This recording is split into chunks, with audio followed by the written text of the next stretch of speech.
Hello, for our topic, we chose viral infections and antibiotic resistance. My name is Brian Mojica. My name is Richard Lamb. Hi, I'm Ashley Quim. Hi, I'm Selena. So, what are viral infections and what is antibiotic resistance? Well, a viral infection occurs when a virus enters a host and invades their cells. In most cases, they reprogram the cells to make new viruses until the cells burst and die. With that being said, some common examples include influenza, the common cold, and COVID 19. As for the other question, antibiotic resistance occurs when antimicrobial drugs are no longer effective against bacteria. As we learned in this class, this is the product of several factors, including evolution, the misuse, and overuse of antibiotics. One common misconception is that people believe that viral infections and bacterial infections are the same, however, they are not.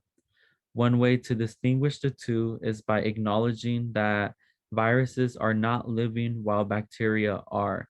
There are other differences such as size and how they survive and reproduce, but the key distinction is the one mentioned prior.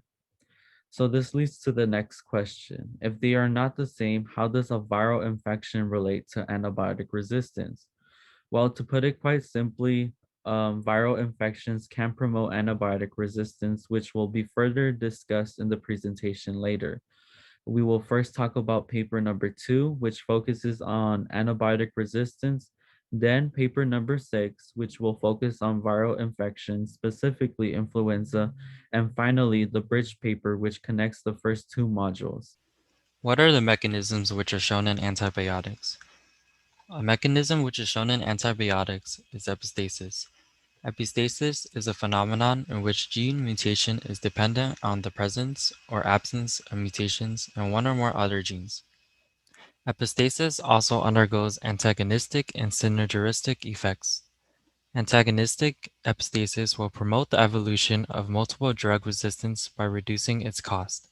Conversely, synergistic epistasis will constrain the evolution of multiple drug resistance by increasing the cost. Other mechanisms which are shown are mutations, which affect protein stability, and inhibition of bacterial growth, which relates to conserved domains. How do mutations from antibiotics affect fitness? Fitness growth will fluctuate depending on two factors. The first factor being the fitness of the wild type, and the second factor being the resistance of mutations. Both can play a role in proportion of genotypes. Mutations can acquire resistant alleles which affect the fitness differently. How do viral infections behave? Viruses can be highly transmittable depending on their reproduction rates and will determine if it will become pandemic.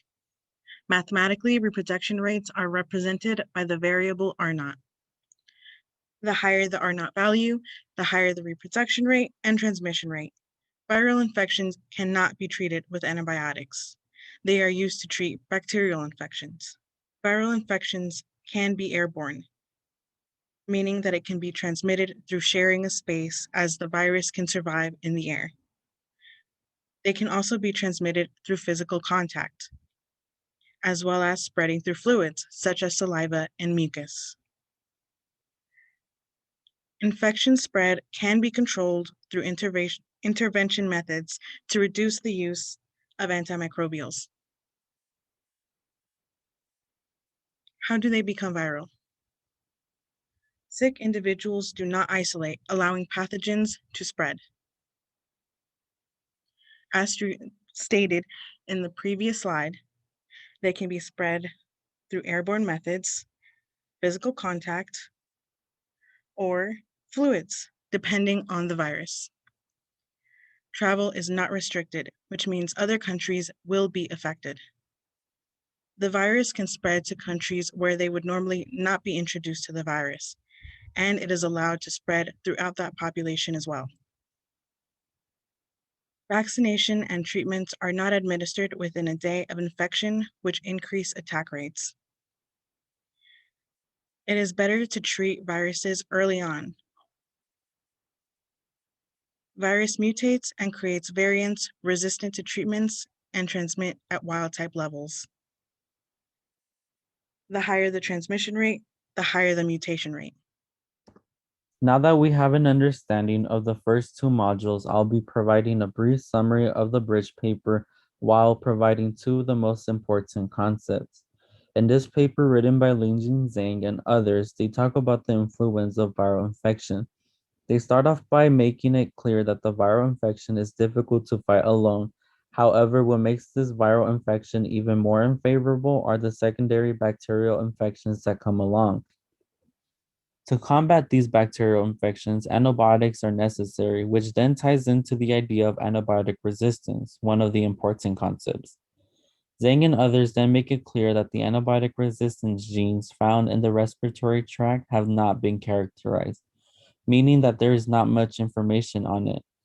This led them to perform experiments which they sought to characterize these genes. From their discovery, which happens to be the other important concept, they found that viral infections do in fact have an indirect relationship with bacterial infections. This is because viral infections can impact the microbiome, which is where the bacteria reside. With that being said, I will now explain how they made this discovery. If you look at the image on the left, this is what the scientists in the paper essentially did. They took two samples of DNA, including nasal and blood, from 37 infected individuals. They then isolated and sequenced the DNA samples, and from there, they discovered two bacteria that expressed the antibiotic resistance genes, which were S. aureus and S. pneumoniae. Apart from this, they performed host transcriptome profiling, which is a diagnostic tool that helped them identify important regulators associated with the influenza response. Here is when they discovered that indirect relationship in which the virus can affect the bacteria's microbiome. The effect of this bacterial microbiome leads to the post-bacterial infection, and as a result of this, the activation of the antibiotic resistant genes occurs when antibiotics are used for treatment. How does this paper bridge paper 2 and 6? When we got together for our first meeting, we wanted to have a paper that had influenza and antibiotic resistance in it. We chose papers 2 and 6, which have to do with these topics. For our third paper, just by looking at the title, it connects our ideas of influenza and antibiotic resistance. This paper bridges papers 2 and 6 because of the idea of secondary bacterial infections. Paper 2 relates to the third paper by comparing and understanding antibiotic resistance on a molecular mechanisms level.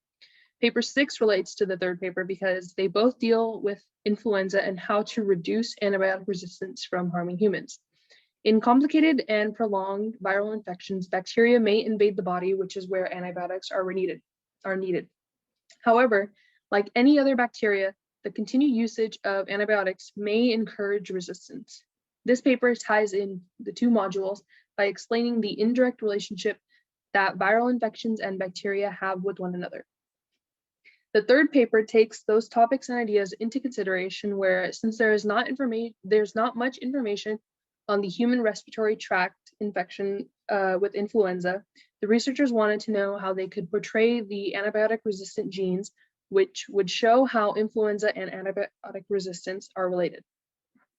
This figure is taken from the bridge paper. The researchers integrated data from several bacterial taxa, bacterial pathways, and antibiotic resistant gene expression profiles with the top 20 host gene modules.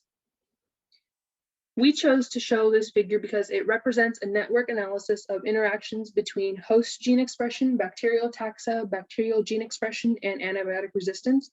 Below is a list of the modules and their functions. Looking at the diagram, the blue triangles and green diamonds are what should be focused on because the blue triangles are co-expressed gene clusters in response to influenza virus, and the green diamonds show antibiotic resistance that are identified by correlation analysis. This relates the two concepts of papers 2 and 6. Towards the top right, there is a bacteria which has many positive correlations with host modules. Notably, M49 and M5 are genes that are involved in type 1 interferon signaling pathways.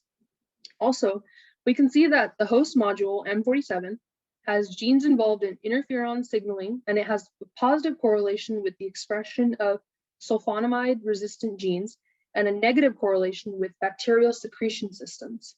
The black dotted lines represent negative correlations between two host modules and bacterial families. The red solid lines represent positive correlations between two host modules and their bacterial families. Here is our reference list. Thank you for watching our presentation on viral infections and antibiotic resistance.